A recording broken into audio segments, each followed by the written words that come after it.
नमस्कार दोस्तों अगर कोई आपसे पूछे कि बताओ दुनिया की सबसे लंबी दीवार कौन सी है, आपका जवाब बहुत जल्द होगा, तत्काल होगा, the great wall of China. उसके बारे में आपने सुन रखा है। पर अगर मैं आपसे बोलूं कि बताओ उसके बाद दुनिया की सबसे लंबी दीवार कौन सी है, आपको शायद पता नहीं होगा। और मैं जो आगे बोलने वाला हूं ये जानकर तो आपको और अचंभा होगा। उसके बाद दुनिया की जो लॉन्गेस्ट वॉल है वो है ग्रेट वॉल ऑफ इंडिया। आप सोचेंगे ये क्या, ग्रेट वॉल ऑफ इंडिया, क्या कुछ ऐसा एग्जिस्ट करता है? जी हाँ दोस्तों, करता है। और आज हम उसी के बारे में कुछ फैक्ट्स जानने वाले हैं। तो चलिए शुरू करते हैं। सबसे पहले पॉइंट नंबर 1, ये जो ग्रेट वॉल ऑफ इंडिया है ये दुनिया की सेकंड लॉन्गेस्ट वॉल है और इसकी लेंथ है 36 किलोमीटर। इसे यूनेस्को ने वर्ल्ड हेरिटेज साइट के तौर पर भी कंसीडर करा है।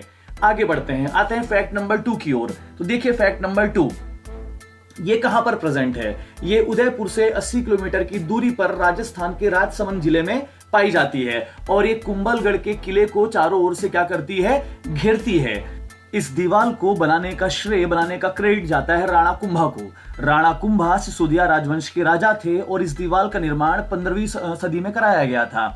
तो 15वीं सदी में इसके निर्माण का काम किसने शुरू करवाया? राणा कुंभा ने। राणा कुंभा एक बहुत ही प्रतापी राजा थे।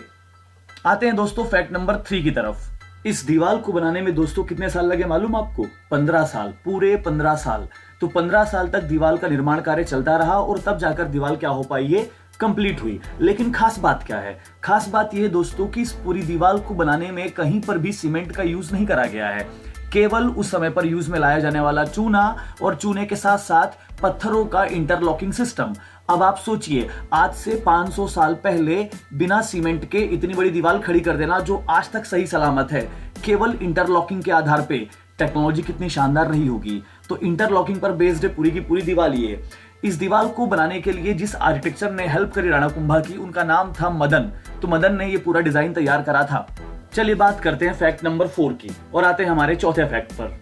दोस्तों ये दीवार इतनी चौड़ी है कि इससे एक साथ 8 घुड़सवार उस समय पर गुजर सकते थे और अगर आज के जमाने में बात करी जाए तो एक साथ 3 कार पैरेलल इस दीवार से गुजर सकती हैं। यानी कि ये दीवार लगभग 15 मीटर क्या है, चौड़ी है। तो चलिए दोस्तों बढ़ते हैं हमारे फैक्ट नंबर 5 की तरफ, फैक्ट नंबर 5 की तरफ। दोस्तों इस दीवार के निर्माण को लेकर कई प्रकार की कहानियां प्रचलित हैं। कुछ लोग ऐसा कहते हैं कि राणा कुंभा को शायद कोई स्वप्न आया था और उस स्वप्न में किसी दिव्य आत्मा ने बताया कि आपको आपके किले की सुरक्षा को लेकर एक दीवार बनानी चाहिए और उस प्रेरणा के बाद राणा कुंभा ने इसका काम चालू कराया। पर आपको पता है, जब इसका काम चालू हुआ तब किसी कारण से दीवार का निर्माण कार्य पूरा ही नहीं हो पा रहा था। कभी कोई ना कोई रुकावट आ ही जाती थी और दीवार का काम बीच में अटक जाता था। तो इससे परेशान होकर राणा कुंभा ने एक संत को बुलाया। तब उस संत ने क्या उपाय बताया? उस संत ने कहा कि अगर आप इस दीवार के निर्माण कार्य को पूरा करना चाहते हैं तो आपको एक नर बलि देनी होगी, वो भी स्वेच्छा से।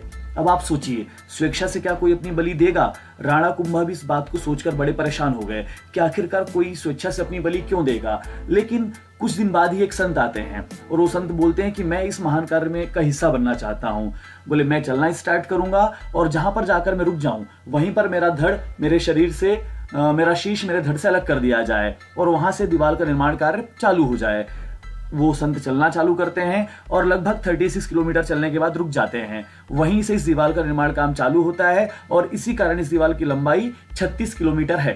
फैक्ट नंबर 6, ये जो दीवार है ये दीवार कुंभलगढ़ के किले को सुरक्षा प्रदान करती है और इस कैंपस के अंदर 360 मंदिर हैं जिनमें से सभी के सभी जैन और हिंदू हैं। जैन मंदिरों की संख्या थोड़ी सी ज्यादा है, हिंदू मंदिरों की संख्या थोड़ी सी अंदर कम है। कारण क्या? कारण ये है कि ऐसा कहा जाता है कि इस किले को सबसे पहले राजा संप्रति ने बनाया था, जो मौर्य साम्राज्य के एक राजा थे और खुद स्वयं वो एक जैन भिक्षु के फॉलोअर थे। कुंभलगढ़ का किला राणा सांगा और महाराणा प्रताप की जन्म स्थली भी है। बढ़ते हैं फैक्ट नंबर 7 की ओर। कुंभलगढ़ का किला 662 एकड़ में फैला हुआ है। बहुत बड़ा एरिया होता है ये इतना बड़ा एरिया है कि इसके अंदर वेटिकन सिटी, जो दुनिया का सबसे छोटा देश है, ऐसे 6 देश बसाए जा सकते हैं। तो ये किले का साइज, कैंपस इतना बड़ा है कि इसके अंदर हम वेटिकन सिटी जैसे 6 देशों को बसा सकते हैं। है ना इंटरेस्टिंग बात दोस्तों? बढ़ते हैं फैक्ट नंबर 8 की ओर। अगर हमें कुंभलगढ़ के किले में एंट्री लेना है तो उसके लिए हमें कुल 7 दरवाजों से होकर गुजरना पड़ता है, जिनके नाम कुछ इस टाइप से हैं। आरेट पोल, हल्ला पोल, हनुमान पोल, विजय पोल, भैरव पोल, राम पोल, इन सभी को पार करने के बाद हम अंदर की तरफ बढ़ सकते हैं। सबसे इंटरेस्टिंग बात तो यह है कि कुंभलगढ़ के किले के अंदर एक और किला है जिसका नाम है कटारगढ़। फैक्ट नंबर 9, अकबर के नवरत्नों में शामिल अबू फजल इस किले के बारे में लिखते हैं कि यह दुर्ग इतनी बुलंदी पर बना है कि इसे नीचे से ऊपर देखने पर सिर से पगड़ी नीचे गिर जाती है। और दोस्तों मालूम, ये जो कुंभलगढ़ का किला है ये जीत पाना बहुत ही कठिन था और पूरे इतने वर्षों के इतिहास में ये केवल एक बार ही जीता गया। इसी कारण इसको अजयगढ़ भी कहा जाता है। और जिस बार ये एक बार जीता भी गया था तो उस बार भी ये काम बिल्कुल आसान नहीं था, बल्कि 4 राजाओं को मिलकर अपनी ताकत लगानी पड़ी। 4 राजा कौन थे? महान अकबर, जिसने लगभग पूरा का पूरा भारत जीत लिया था, मुगल राजा अकबर, आमेर के राजा मान सिंह, मेवाड़ के राजा उदय सिंह और गुजरात का सुल्तान। जब 4 लोगों ने मिलकर एक साथ उनकी सेना ने हमला करा तब जाकर कहीं वो कुंभलगढ़ के किले को जीत पाए थे, लेकिन वहां भी वो लंबे समय तक टिक नहीं पाए। 1585 में महाराणा प्रताप ने वापस उस किले को जीत के अपने कब्जे में कर लिया। चलिए बढ़ते हैं फैक्ट नंबर 10 की ओर और हमारे आज के आखिरी फैक्ट की ओर। कुंभलगढ़ के किले में एंट्री लेने पर जब आप टॉप पर जाएंगे तो आपको वहां पर मिलेगा बादल महल, और जैसा उसका नाम है सेम वैसा आपका एक्सपीरियंस भी होगा। अगर आप अच्छे मौसम में जाते हैं तो बादल आपको छूते हुए वहां से आगे निकलेंगे। ये जो बादल महल है, इस बादल महल के कॉर्नर्स पर कुछ मशाले हैं और ऐसा कहा जाता है कि जब राणा कुंभा वहां रहते थे तब इन मशालों में एक बार में 50 किलो घी डाला जाता था और 100 किलो कॉटन लगता था।